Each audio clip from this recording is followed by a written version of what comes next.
Gusto mo bang maging mabango at fresh buong isang araw? Gusto ko lang i-share sa inyo yung ginagamit ko na lotion and powder na talagang magandang kombinasyon after mong gumamit ng Synthol soap. So, ito siya.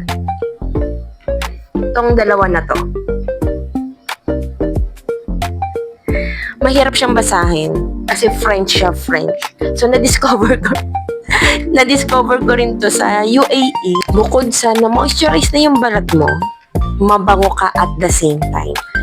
Kung tatanungin niyo ako, ito talaga yung best combination ko. Kapit na kapit yung bango niya sa balat mo. Tapos na-moisturize pa. So, ang ginagawa ko is una, lalagyan ko nito. And then, ito. Ayan, best combo. Kung gusto nyong itry itong hack na to, alam nyo na dapat yung gawin. Check out mo na yan.